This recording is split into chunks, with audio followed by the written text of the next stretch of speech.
Hello and welcome to another episode of Smart Money. Now, in today's episode, we will help you understand how to build a portfolio at a time when there are two big events upon us. One, of course, the elections, and two, we're probably entering into a rate-cutting cycle. We will be drilling it down to specific themes and funds and also take up all of your queries.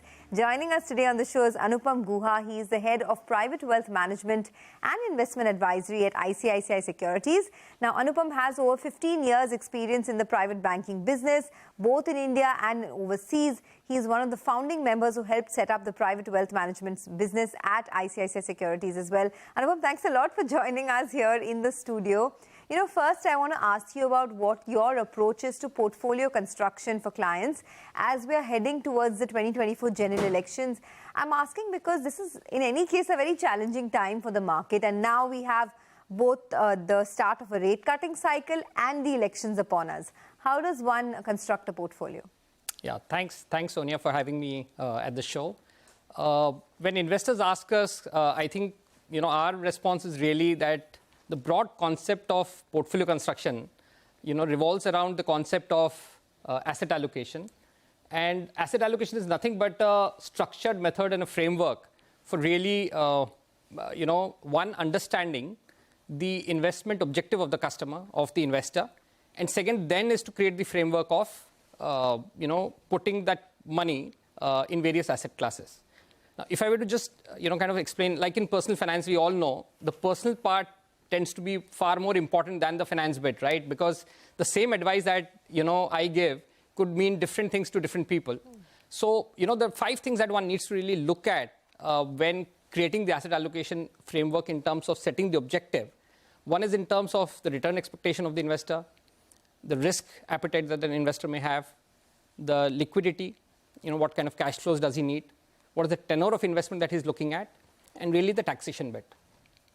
Once we've established that, then really, you create an asset allocation framework, which broadly has 2 components. One is the strategic asset allocation, the other is tactical. Strategic is long-term, really in line with, the framework that we've created. But tactical is where, one can really take positional calls, depending on how you see the macro, the market, and election, or the 2 events that you spoke about, really gives an opportunity for investors to kind of do some tactical, rebalancing, rejig, and take this as an opportunity for building a portfolio. Okay, that's interesting. So how do you see the past elections and the returns from the market? Is there a correlation? I mean, for someone, say, if somebody has been in the market for 20 years and has not really bothered too much about the election and the outcome, yeah. Is that a fair way to look at it, that elections come and go, but I shouldn't really tamper with my portfolio? Or do you think otherwise? Yeah, so you actually, you said it. If you look at the last 4 elections, right, 2004, 9, 14, and then 19, right, you've had 2 UPA governments, 2 BJP, NDA governments, right? And if you look at the returns that came out of post those elections, in the near term, there would be volatility, because election is nothing but an event where there is an uncertain outcome, right? And that really makes our investors anxious. But really, if equity is, is something that you are looking at, or even from a debt perspective, broadly, you have a 3-year horizon. In a 3-year horizon, post-elections in each of these last 4 elections that have happened, investors have made double-digit return. So VIX or the volatility index typically tends to go up as you come closer to elections. But for long-term investors, it's really to, kind of hold your fort and really play to the India story. Okay, play to the India story. So tell us a little bit about the themes, right? Over the next 12 months, given that we have elections upon us, as well as we have, a couple of other, perhaps a rate-cutting cycle as well, which are the sectors that you like at the moment and one that investors can participate in? Yeah, so one is that we are broadly, quite constructive on the markets. Because, as I said, the India story, if you look at what's happening, be it reforms, the growth in infrastructure, the Make in India story, the digital story, regulation changes, both, the cleanup of balance sheets in India, I think it augurs extremely well. And, what we were discussing a while back, it seems to be a great place to be in India, because really, when you look at a per capita GDP movement from 2,500 onwards, right, what we've seen in China 20 years back, you really see the markets doing well, the economy doing well. And in context of that, specific to your question on the election bit, I think if you were to look at it, there are 2-3 sectors that really look appealing from a 12-month perspective. One is, in this budget, government has actually provisioned or budgeted for almost 10 lakh crores of capex expenditure, right? And if you see capex expenditure in the last 3 years, actually it's gone up by almost 33%. So in context of that, we feel that there is going to be a push in infrastructure, there's going to be a push on capital goods, and these 2 sectors look good. Also, to your point that you mentioned in terms of the interest rates, we are near peak. Yeah. And at some point of time, there is an expectation. Maybe it could be slightly more delayed than maybe later towards the end, in case if interest rates were to come down. And I think, with in terms of commodity prices and raw material, which has had, I would say, a volatile phase, I think it is all getting stabilized, which means that margins will get normalized. And when margins get normalized, you would see sectors like cement, steel, auto, FMCG all doing well, right? So on one side, you have the infra and the capex, 2 core themes that and capital goods that one could look at from an investments perspective. And from a margin normalization, I would say some of these sectors also look good. Over and above that. Just one follow-up here. So since we're talking about the rate cutting cycle, right, the fair assumption is that all the rate sensitives will do well, especially pockets like real estate. I mean, if the rates start to fall, it will be better for home buyers, perhaps. So real estate stocks will move. Is that a good way to look at it? I mean, is there alpha generation in some of these spaces? I mean, they've rallied quite a bit up until now already. Yeah. So from an alpha generation perspective, I mean, when we do portfolio building, there are 2-3 things that we look at, right? I spoke about asset allocation as a core theme. And there are enough research papers which say that, listen, if you have to pick one thing which really has contributed to alpha creation, it is the asset allocation bit. Because if you look at broadly 3-4 parts of this various assets that are available for an investor to invest into, which would mean, say, for example, an Indian equity, it would mean global equity, it would mean debt, and, say, for example, gold on the alternate side. And if you look at the last 10-year data, the gap between the best performing asset class and the worst performing is closer to 20%. That's big, right? Which means that, say, for example, last year gold did well. Before that, equities did well. 2019, global equities did very well. Before that, 2018, debt was the best performing asset class. So from an investor's perspective, I think it's very important that you really build a portfolio which has components of these asset classes. The second part, within the investment that you're doing, and more so from an equity perspective, the point that you made, the sectors that one would want to look at, like real estate that you spoke about, right? If I were to look at some of the sectors, be it banking, IT and pharma, I mean, just post-COVID, if you were to look at those 2019-20 returns, IT and pharma were the best performing, themes or baskets. Now, obviously, like last year was FMCG. Before that, it was metals. So really, in case if one believes that interest rates are going to fall, right, rate-sensitive sectors will do well. And I think it is those tactical allocations that would really give a lot of, alpha to a client's portfolio. Okay, let's do one thing. Let's take a short commercial break. We also are getting a lot of queries from our viewers, so don't go anywhere. We'll come back with our guest in just a bit. We'll also try to drill it to specific mutual funds, specific, assets that you can invest into. More on that coming up in a bit.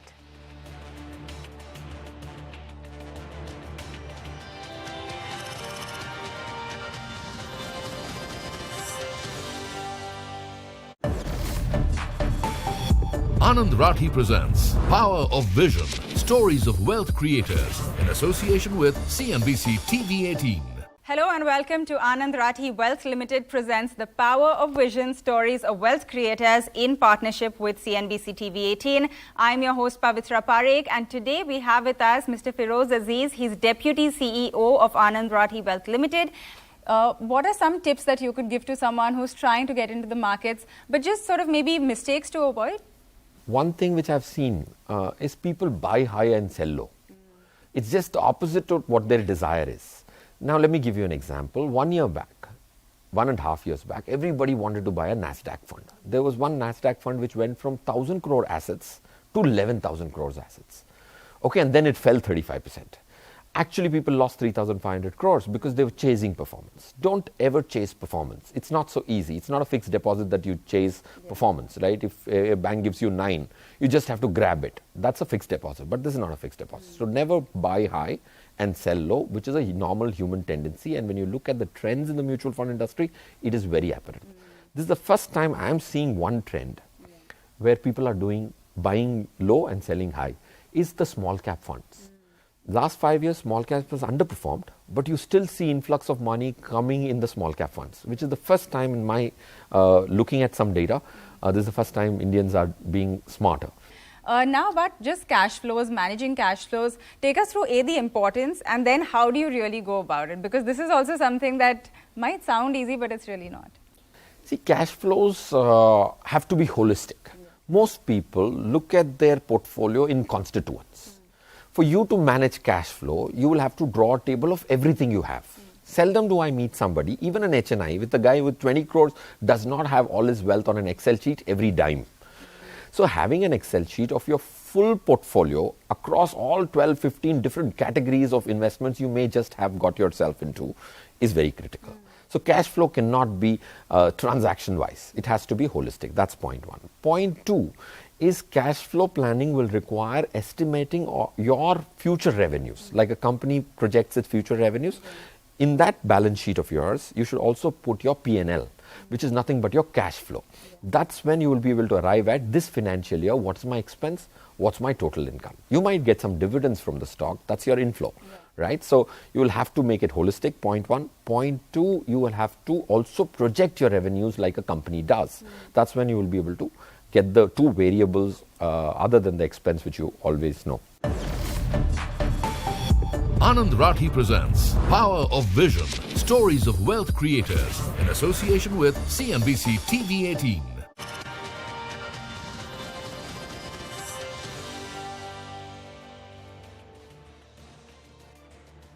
Welcome back to Smart Money on CNBC-TV18. Well, we have with us Anupam Guha, who is the head of private wealth management at ICICI Securities. And here we are trying to build a model portfolio for you so that you don't have to do all of the thinking. We're going to tell you how to approach large events like the elections, which are upcoming next year, as well as perhaps the start of a rate cutting cycle. So, Anupam, before the break, very helpfully you told us about all the factors that are leading to these big events. But now let's get down to the brass tacks, right? Because that's what our viewers want to know. How do you build a model portfolio if you're a growth client, you know, someone who's a growth investor, someone who's younger, between 20 to 35, and what are the mutual funds that you would recommend?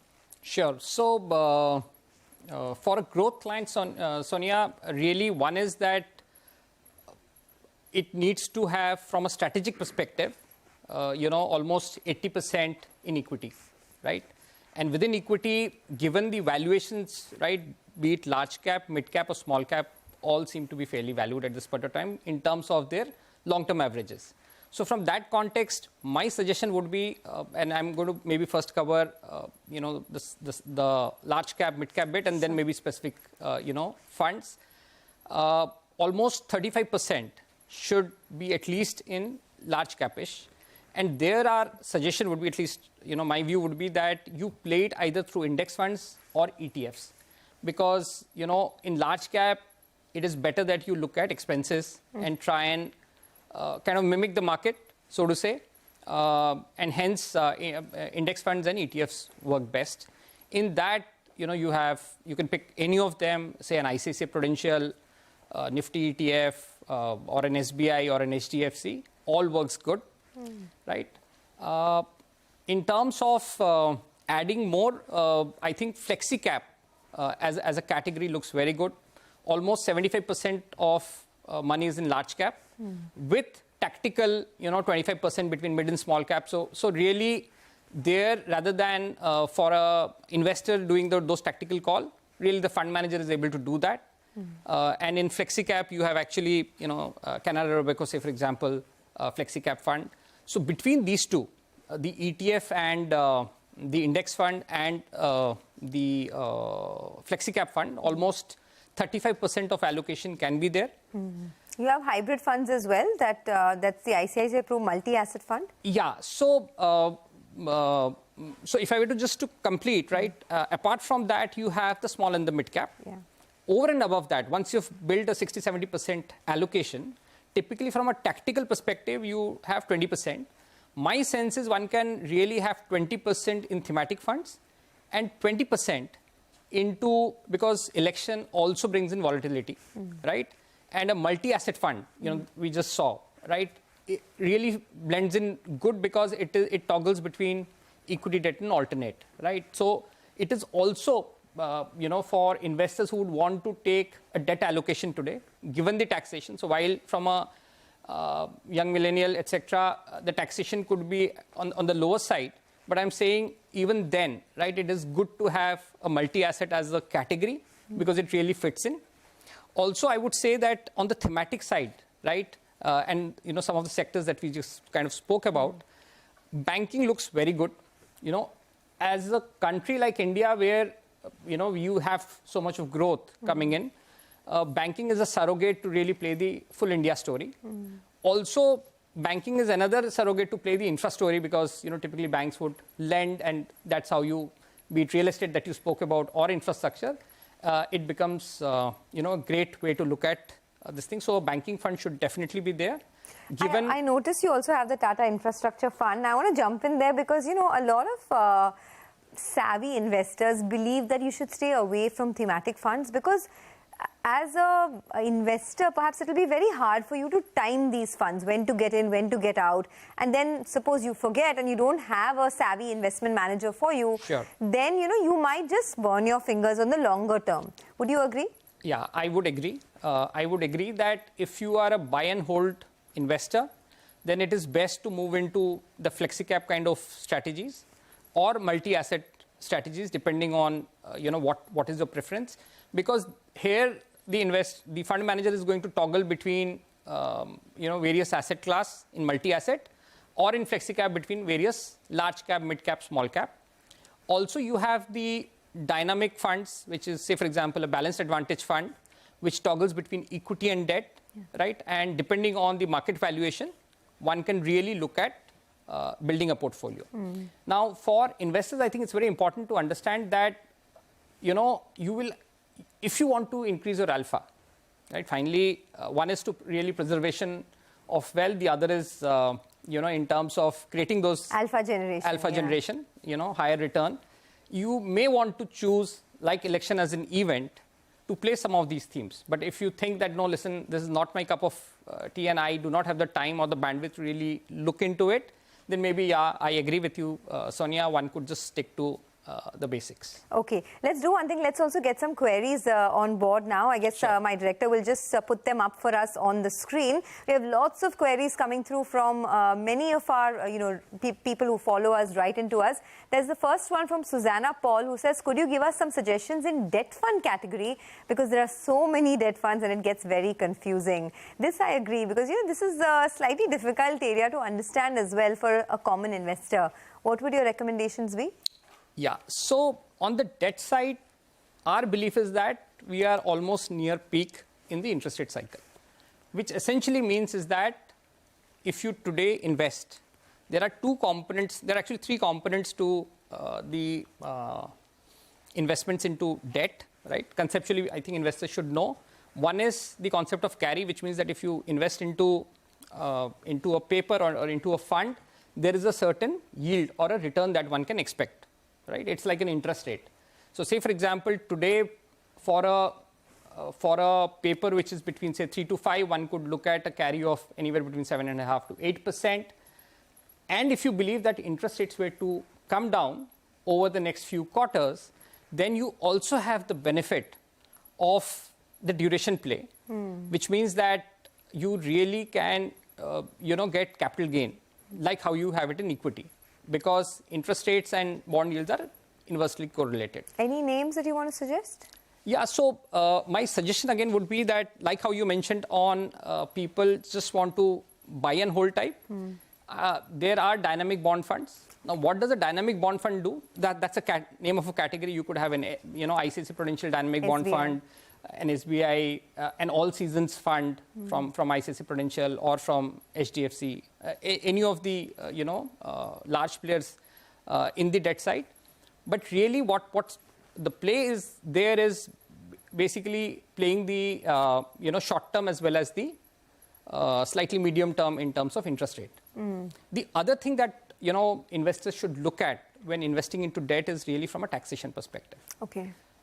If you are in the lower tax bracket or tax is not a consideration, then it's very easy for you. But, in case if people have, are at higher slabs and marginal rate is now applicable, you may also look at some of these, multi-asset kind of a strategy, because it then, now with the new, regulations that are there, up to 65% equity, it is equity, and less than 35 is, marginal rate. But between that, you really can have, debt taxation with indexation. Got it. So okay. one could also look at, multi-asset as well. Okay, got it. We are getting a lot of queries. Let me take them very quickly. Omkar Vyas has written to us where he says he's added an electric vehicle thematic fund, which is the Mirai Asset Global Electric and Autonomous Vehicle Fund. And he wants to know if he should stick to it or he should, move out. So, again, I'm saying the personal advice in personal finance, right? It's very important for one to know why one has invested into. Right, so to Omkar, my suggestion would be that if you have just recently invested and you've gone with a purpose, let that story play out. But on an overarching basis, it's great because it's forward-looking, right? We all know the emission norms and how, the entire transformation that's happening in the automobile space. So it looks good. And it you looks may, good. Okay, so you may want to perhaps hold on to that, That's Omkar. Right. Shreyas Rao has written to us where he says, what's the portfolio advice for college students? What percentage of portfolio to allocate where? So, just make it crisp for us, right? How much should you allocate as a college student? And give us 2 or 3 top funds that one should look at. So, the model portfolio that I just kind of spoke about, right? So if you're a college student, I think I'm assuming that you have a long-term horizon, you have the ability to take risk, and hence my suggestion would be to be a growth-biased investor, which means almost at least 80 to 90% should be in equities. Within equities, the suggestion is that be into large, mid, and small, the entire category. If you do not have financial acumen or this thing, then just stick to those flexi-cap type, which is going to be long-term in nature. If you can play tactical, thematic stories, then we believe that banking and infra is something that you can add. Okay, let's revisit the names then finally before we end. The top 2 large cap funds, top 2 mid cap funds, and the top 2, hybrid funds that you like. Sure. So on the large cap bit, my suggestion would be go for an ETF. You could pick up an ICICI, an HDFC, and SBI, any of a UTI, any of those large ETFs to invest into, or an index fund, which is, say, a Nifty 50 index fund, again from any of these large names. On the mid-cap side, you have the Kotak, mid-cap fund. You have the Mirai mid-cap fund, so you could look at those as well. And on the short term, again, you have one from Kotak. Specifically on thematics, you could look at the Tata Infra or the Nippon banking fund, the Nippon banking fund Nippon that you fund, like. yeah. Okay, all right. We've run out of time, not out of questions, but thank you so much for joining us. It was really a pleasure speaking to you, and hopefully we will get to chat yet again on many more topics. Absolutely, Sonia. My pleasure, and thank you, and thanks to our investors. Okay, thank you to all our viewers as well. You can keep giving us feedback right into us, and with that, it's a wrap on this edition of Smart Money. Thanks for watching.